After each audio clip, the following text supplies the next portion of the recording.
Je vous salue tous dans le nom puissant de Jésus-Christ. Je suis votre frère Tivene Gaïnchar. Et je suis là ce matin pour nous donner un témoignage concernant ma vie. D'abord, je vais aller direct sur ce témoignage. Si vous me voyez ici ce matin, c'est la grâce du Seigneur Jésus-Christ dans ma vie. Sinon, je ne méritais même pas être ici. J'étais un bandit, j'étais un agresseur.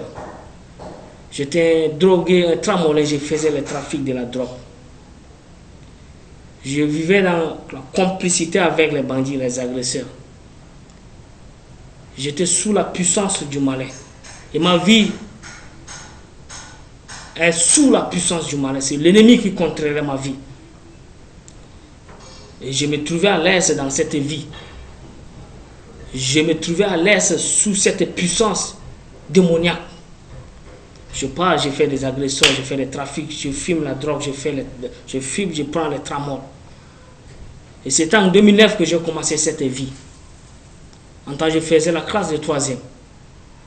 Je fumais la cigarette avec les amis. C'était comme ça que j'avais commencé cette vie de débauche. Et il n'y avait personne pour m'aider dans cette vie, pour me sortir. Mais je voulais vous dire une chose, il y a un Dieu suprême, Jésus-Christ de Nazareth. Je pars à coup sûr, je fais les dragues, le tramol, je vis dans les vies, je mène cette vie de débauche, d'agression. Je vivais dans ces trucs. J'ai été renvoyé, même dans mon lieu de travail, à cause de la drogue. Quand j'ai été chassé de cette école, mes parents ont fait tout pour me garantir un avenir. Ils m'ont inscrit dans une centre de formation de 3 ans en électricité bâtiment industriel. J'avais fini la formation, j'avais fait des stages. Après, j'ai été retenu quelque part dans une société Sud-Afrique, une société française. Je travaillais, je faisais le travail en même temps, être frigoriste et être électricien.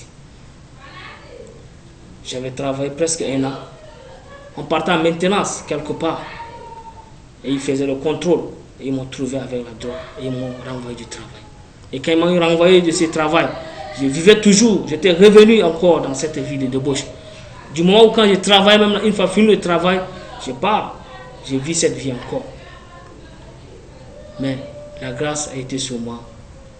Le Seigneur Jésus-Christ m'est apparu. Et il m'a délivré de cette vie. Il m'a libéré totalement de cette vie. Et ce que je suis en train de nous dire, je ne suis pas en train simplement de dire à mes frères et sœurs qui vivent dans cette vie de débauche, qui vivent sous la puissance du malin. Mais je suis en train également de parler à mes frères et sœurs qui sont dans des églises, mais qui ne mènent pas une vie qui glorifie notre Seigneur Jésus-Christ. Je voulais simplement nous donner une vision que le Seigneur m'a accordé cela. Et quand le Seigneur m'avait récupéré, j'avais reçu cette grâce où le Seigneur me parlait dans les songes, le Seigneur me parlait dans les visions, le Seigneur me parlait audiblement, le Seigneur me donnait beaucoup de messages. Mais ce matin, il m'a seulement mandaté, il m'a dit de donner ces messages. Ces messages, mes frères et sœurs, je ne suis pas en train de simplement donner ces messages pour le plaisir. Non, je suis là pour vous présenter Jésus-Christ. Je suis là pour que tous nous puissions emprunter la porte étroite. Et dans la vision, le Seigneur m'ouvre les yeux et il me montre 2 clans de personnes. À ma gauche, j'avais beaucoup de gens qui accouraient sur cette porte.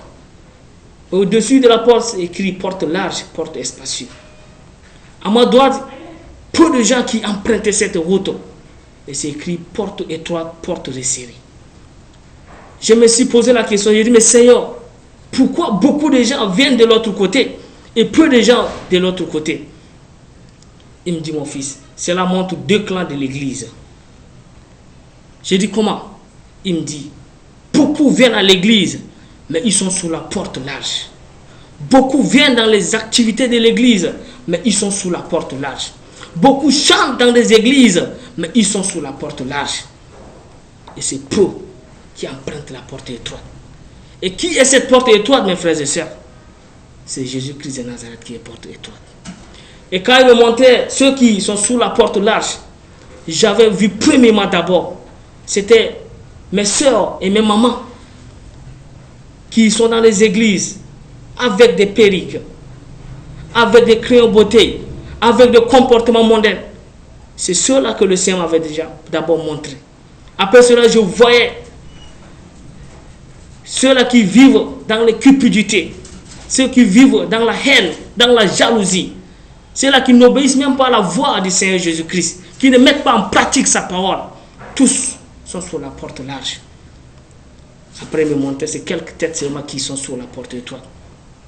La porte étroite, mes frères et sœurs, c'est la sanctification.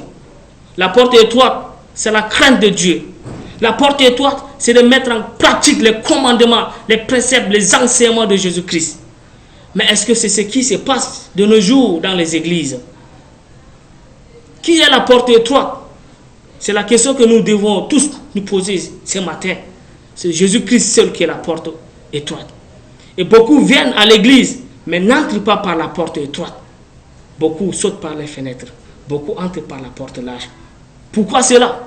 Parce que si nous entrons par la porte étroite, nous devons mettre en pratique les enseignements de Jésus.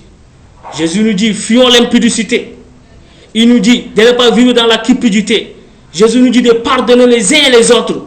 Mais est-ce que c'est ce qui se passe dans nos vies, de nos jours?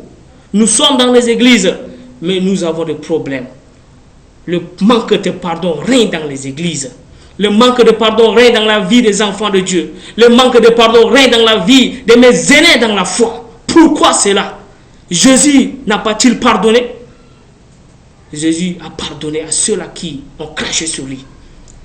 Je veux simplement nous faire la lecture dans le livre de Luc, le chapitre 13, le verset 22 jusqu'à verset 27. Vous pouvez noter ça et lire à la maison. Jésus parlait ici de la porte étroite. Il dit, efforcez-vous d'entrer par la porte étroite. Nous avons un effort à faire, mes frères et sœurs. Quelle est cette vie chrétienne sans effort? Quelle est cette vie chrétienne que nous ne voulons même pas crucifier la chair? Quelle est cette vie chrétienne que nous ne voulons même pas mortifier la chair? Mais pourtant le Maître, Seigneur Jésus-Christ, nous dit, efforcez-vous. Une porte étroite encore, la personne te dit, il faut t'efforcer. Ce qui veut dire que nous avons une décision, bien-aimée. Ce qui veut dire que nous avons une force à faire, à fournir à propos de cela. Est-ce que a-t-il réellement rencontré le Seigneur Jésus-Christ? Est-ce que réellement tu entres, tu viens à l'église et tu entres par la porte étroite? La porte étroite, c'est la sanctification. Et c'est le seul moyen, c'est le passeport qui va nous mettre en contact avec le Seigneur Jésus-Christ. On ne vient pas à l'église seulement pour le plaisir. On ne vient pas à l'église seulement pour chanter, adorer. Il y a beaucoup qui chantent dans le péché. Il y a beaucoup qui enseignent dans le péché. Il y a beaucoup qui adorent le Seigneur Jésus-Christ en élevant les mains impures. Mais pourtant, lui, il est assis dans son palais de sainteté. Il est dans son palais de sainteté. Il a dit, tout sacrificateur qui doit s'approcher de lui doit d'abord se purifier, se sanctifier.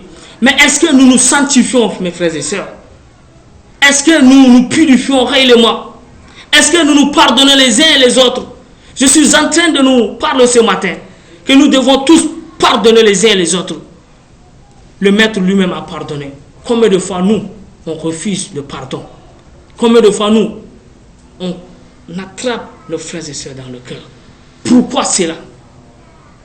Abandonnons toutes ces choses. Revenons à Jésus-Christ. Entrons par la porte étroite.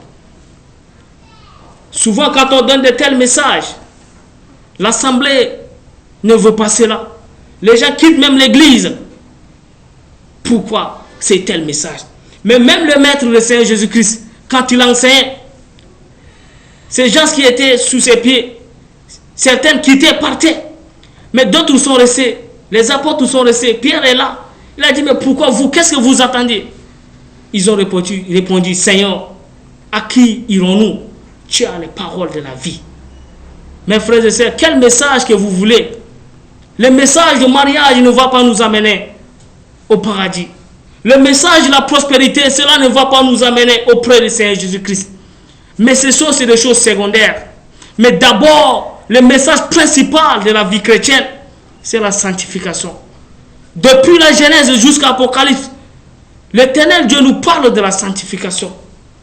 Il nous parle de cette vie que nous devons les craindre. Nous venons à l'église, mais on ne craint pas Seigneur Jésus-Christ. on se laisse impressionner par les gens au lieu de se laisser impressionner par le Seigneur Jésus-Christ. Vivons la sanctification. Vous qui faites des peintures sur les visages, vous qui portez des pantalons qui vous collent, ou quand vous voulez même enlever, c'est des personnes qui tirent cela. Ça, c'est des comportements mondains. Vous êtes dans ces comportements et vous chantez dans la chorale. Vous êtes dans ces comportements et vous prêchez la parole de Dieu. Arrêtez avec cela, mes frères et sœurs. Arrêtez avec ce tel comportement. Ne vous amassez pas les choses de ce monde. N'ajoutez pas des choses sur vous. Pourquoi cela? Le diable a simplement aveuglé le monde. Le diable a simplement aveuglé l'église. Pour que l'église voie par ses côtés. Je suis en train de nous prêcher, de nous présenter la vérité de la Bible, les doctrines de Jésus-Christ. Des fois même les gens disent, on peut purifier les péris, on peut purifier les mèches en rouge, on peut purifier les craies bouteilles, et puis les porter, les utiliser. Mes frères et sœurs, on ne peut jamais purifier les synagogues de Satan. On ne peut jamais purifier quelque chose qui appartient au diable. C'est là que c'est impossible. Jésus pouvait purifier la monnaie qui avait la photo de César. Mais qu'est-ce que Jésus a dit? Rendez ce qui est à César, ce qui est à Dieu est à Dieu. Jésus pouvait purifier cela, mais pourquoi il n'a pas purifié? Je suis en train de nous dire, vous qui purifiez les mèches pour les porter, vous qui purifiez les pantalons déchirés pour les porter, vous qui purifiez les choses du diable pour les porter, non, vous êtes en abomination, mes frères et sœurs. Le maître n'a pas purifié quelque chose qui appartient au diable. Il a dit, rendez ce qui est à César et à César. Il avait cette puissance, cette capacité, cette force de purifier cette pièce et donner aux gens d'utiliser. Mais il a dit, rendez ce qui est à César et à César. Mais nous maintenant, nous sommes devenus plus intelligents que Jésus-Christ. Plus intelligents, plus sages que Jésus-Christ. On purifie les choses du diable. La Bible dit, si vous écoutez sa voix, n'endurcissez pas votre cœur. Si vous écoutez sa voix, c'est le Seigneur qui est en train de vous parler. Je ne suis rien du tout. Et des fois, quand on prêche de tels messages, on dit, ils sont en train de juger l'église. Qui sommes-nous pour juger l'église? Qui suis-moi pour juger l'église? Moi-même, j'attends mon jugement avec le Seigneur Jésus-Christ. Mais je suis en train de nous présenter Jésus-Christ. Je suis en train de nous présenter la porte étroite. Les serviteurs, mes aînés dans la foi, vivent dans la haine, des malcompréhensions. Comment nous allons gagner les âmes? Comment nous allons gagner les âmes, mes frères et sœurs? Si nous-mêmes, dans la maison de Dieu, on ne se comprend pas, comment les âmes perdues vont nous comprendre? Je suis en train de nous dire, réconcilions-nous. Vous qui êtes dans les églises qui ne vous entendez pas, réconciliez-vous. Que l'amour de Dieu soit inébranlé, soit toujours inaltéré dans nos vies. Que l'amour de Dieu règne dans nos cœurs. Vivons tous la sanctification. C'est le seul moyen, c'est le seul accès, c'est le passeport qui va nous amener vers le Père. Et Jésus est la porte étroite. La Bible nous dit dans le livre de Jean, le chapitre 10, il dit, en vérité, je vous le dis, si quelqu'un n'entre pas par la porte de la bergerie, cette personne est un voleur, est un brigand. Jésus qui nous dit en vérité, bien aimé. Chaque passage de Jésus qu'il mentionne en vérité, c'est un message puissant. Il dit, si quelqu'un n'entre pas par la porte étroite, cette personne c'est un voleur, un brigand. Bien aimé, entrons tous par la porte étroite. Entrons tous par la porte étroite. Nous venons à l'église, mais on ne s'attend même pas à l'enlèvement. Mais je suis en train de nous dire, l'enlèvement aura lieu.